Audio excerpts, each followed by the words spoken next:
Selamat pagi, Ibu, Suster, dan teman-teman. Pada video pembelajaran ini, saya, Suster Maria Melkiades Situmorang FSD, akan membawakan materi dengan judul Sistem Informasi Puskesmas, Sistem Pelayanan di Puskesmas, Laporan Puskesmas, dan Pengelolaan Data di Puskesmas. Baik, di sini saya akan menjelaskan pertama-tama apa itu Sistem Informasi Puskesmas atau biasa disingkat dengan SIMPUS. SIMPUS itu merupakan aplikasi yang fungsi utamanya menyusun data dari mulai pendaftaran ataupun registrasi, pemeriksaan, terdapat diagnosis, serta pengobatan ataupun tindakan yang diterima oleh pasien. Nah, aplikasi ini akan mempermudah dan mempercepat layanan, membentuk prosedur dan standar pelayanan, serta mendapatkan data secara akurat.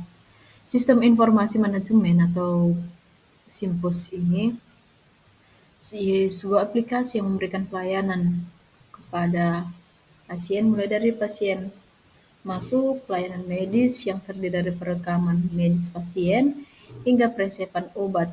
Nah, selain itu juga memberikan pelayanan output keluaran seperti rekapitulasi pasien, rekapitulasi obat, dan rekapitulasi biaya, hingga sampai 20 besar penyakit.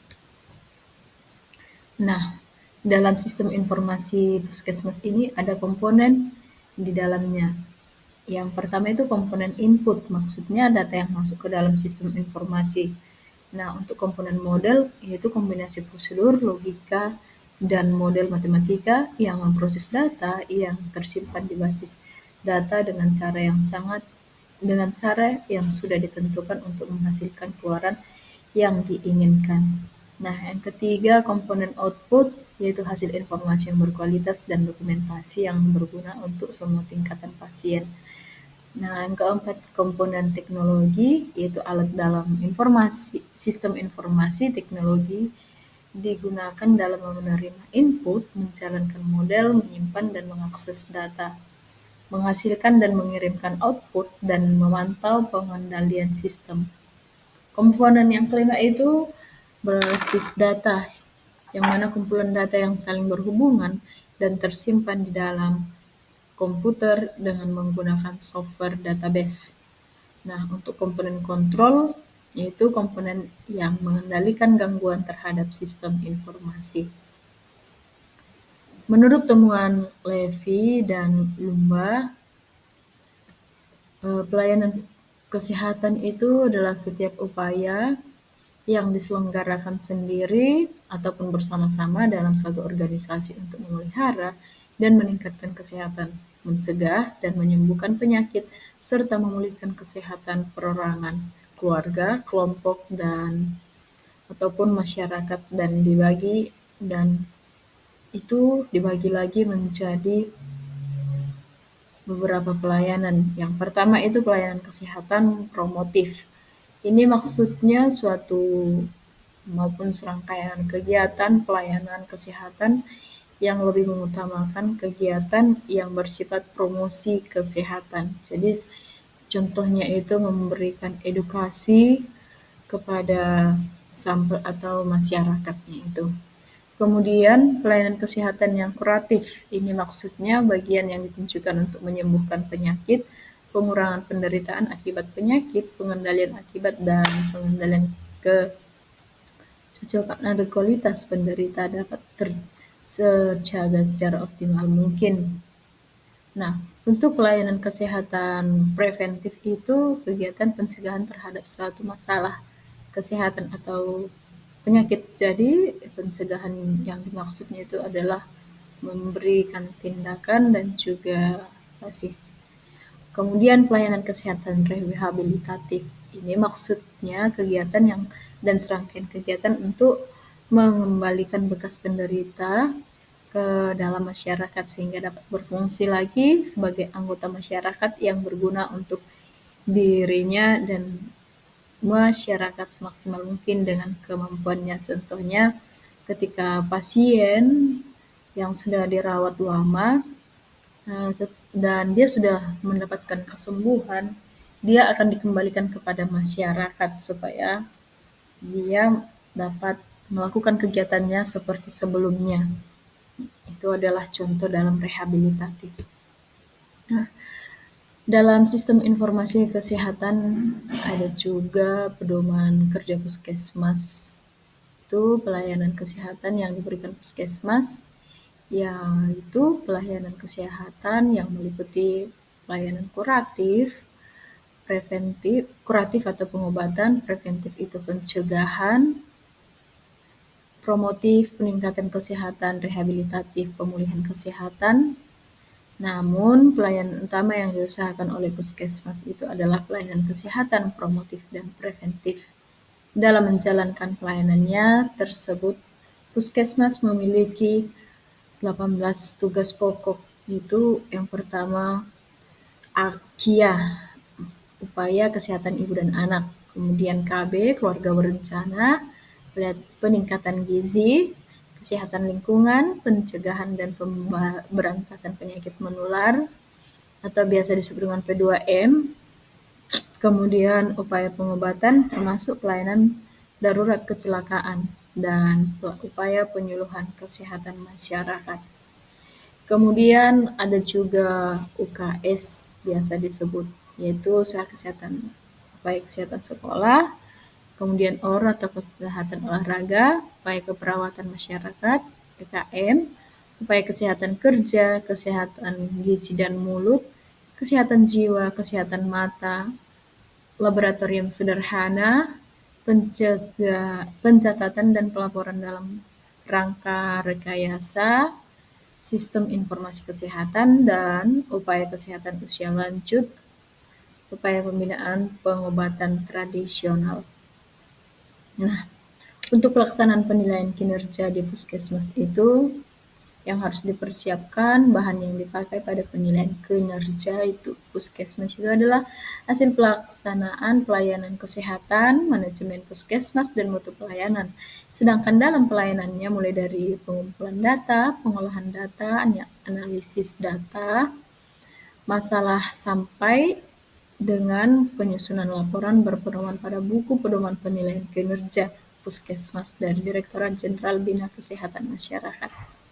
Nah, maksudnya itu dalam sebuah puskesmas itu sudah ada sebuah buku yang menjadi panduan dalam penilaian. Jadi berdasarkan buku penilaian dalam puskesmas itu, yang itu terbitan dari Direktorat Jenderal Bina Kesehatan Masyarakat Departemen Kesehatan tahun 2006.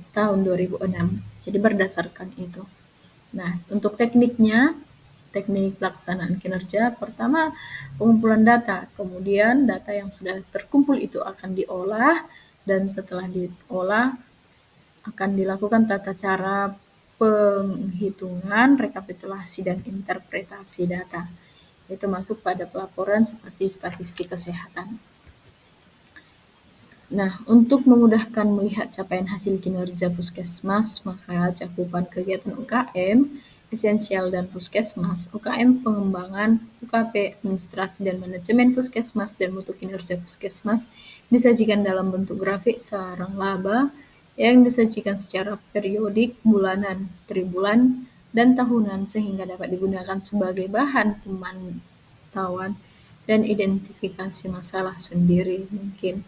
Nah, sistem informasi dengan menggunakan teknologi komputer yang sangat canggih dan modern memberikan kemudahan dalam melakukan pengolahan data dan data yang dapat menghemat waktu, ruang, dan biaya serta tepat dan efisien. Pengolahan data merupakan proses manipulasi dari data ke dalam bentuk yang lebih berguna, lebih berarti dari suatu kejadian yang berupa informasi dengan menggunakan suatu alat elektronik, yaitu komputer, dengan menggunakan serangkaian proses atau informasi yang direncanakan yang mencapai tujuan atau hasil yang diinginkan menurut subkarman pengolahan data, suatu proses yang menggunakan pikiran dengan bantuan dan peralatan yang mengikut serangkaian langkah perumusan atau pola tertentu untuk mengubah data tersebut menjadi informasi yang berguna. Nah, Selanjutnya itu proses pengolahan data. Dalam proses pengolahan data itu juga ada 3 tahap dasar, yaitu yang disebut dengan siklus pengolahan data, processing cycle, yaitu input, processing, dan output. Dalam pengolahan data terjadi pengembangan siklus pengolahan data yang mana komponen-komponen dalam pengolahan data bertambah. Nah, jadi demikian bagiannya dari organisasi, datanya dari organisasi, kemudian diinput, setelah diinput akan diproses, dan prosesnya itu ada 2, proses ke bawah dan yang selanjutnya itu proses output dan distribusi, dan itu masih tetap dalam proses. Nah, sistem informasi puskesmas itu software yang digunakan untuk mengelola kegiatan dalam puskesmas seperti pendaftaran pasien, obat diagnosis pasien, hingga merekap laporan data. Software berbasis web tersebut dapat dijalankan lintas sistem operasi. Penggunaan web ini dapat dijalankan melalui browser seperti Mozilla Firefox, Internet Explorer, Google Chrome, Opera, dan sebagainya. Nah, Simpus dibuat menggunakan bahasa pemrograman PHP dan menggunakan database MySQL. Nah, evaluasi implementasi Simpus dan rencana perbaikan sistem informasi ada beberapa bagian. Yang pertama, assessment kondisi exciting. Ini maksudnya problematika implementasi Simpus, yang mana aspek infrastruktur teknologi sistem informasi puskesmas yang ada belum mencapai tingkat optimal dan mendukung operasional harian seperti aspek. Dan untuk aspek kompetensi SDM itu unit poli kesehatan ibu anak masih bergantung pada sistem pencatatan konvensional. Dan untuk aspek data kelola dan regulasi internal itu absennya standar operating procedure yang komprehensif, dan dalam koordinasi lintas unit ataupun pendaftaran polifarmasi.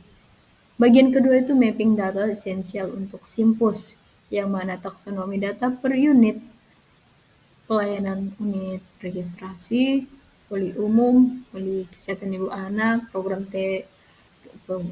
EB, program gizi, laboratorium, unit farmasi, dan data agregat, unit pelaporan.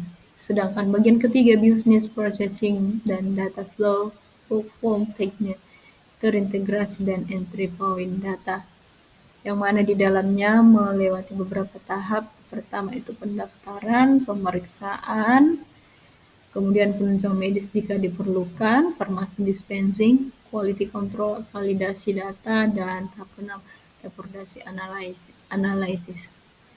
Dan untuk bagian keempat dari evaluasi implementasi Simpus ini itu adalah root cause analysis ataupun laporan LB1, LB sampai dengan LB4, yang mana investigasi sumber data dan gap analysis.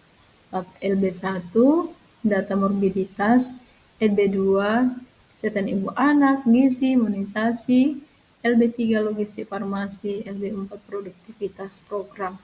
Dan untuk bagian kelima, strategic recommendation, yang mana intervensi teknis, aktivasi fitur duplicate detection berdasarkan MIF untuk mencegah data ganda, intervensi SDM, crisis program, head training Simpus khusus untuk poli kesehatan ibu anak, dan intervensi prosedural fighting dan sosialisasi SOP komprehensif untuk data entry workflow.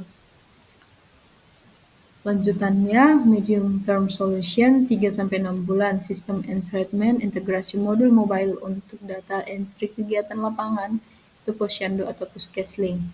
Capacity building, structure training program dengan sertifikasi untuk semua user Simpus. Government-nya itu performance operational yang include metrik kepatuhan input data. Kemudian bagian ke-6, bagian terakhir, yaitu monitoring dan evaluasi framework, yang mana formal introduction ini, presentasi ini semuanya akan dimonitoring dan akan dievaluasi, yang mana yang akan diperbaiki, diperbaharui, dan juga diperbaharui. Dan setelah untuk evaluasi, comprehensive data quality report, data corrective action, dan annual important assessment dan planning ataupun rencana untuk tahun berikutnya. Setelah dievaluasi, dimonitoring dan dievaluasi, akan ada rencana. Baik, demikianlah materi yang saya paparkan dan akan saya lanjutkan dengan soal dan juga jawaban pembahasannya. Baik, langsung saja soal yang pertama. Pemberian imunisasi campak kepada balita bertujuan untuk mencegah penyakit. Ini merupakan contoh pelayanan kesehatan: A. Promotif, B. Preventif, C. Kuratif, D. Rehabilitatif. Yang menjadi jawabannya adalah B. Preventif.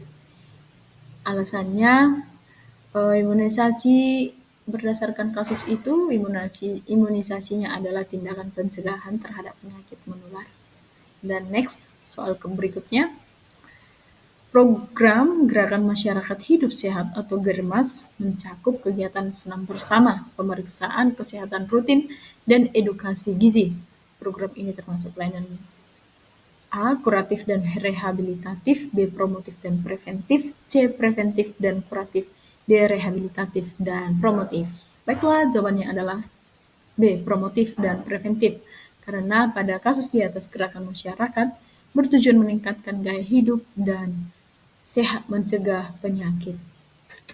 Baik, demikianlah pemaparan materi yang dapat saya bawakan dari pembelajaran saya, Suster Maria Melkiades Tumorang. Dalam pemaparan materi tentu ada kesalahan dan kekurangan di sana-sini. Untuk itu saya mohon maaf dan saya ucapkan terima kasih.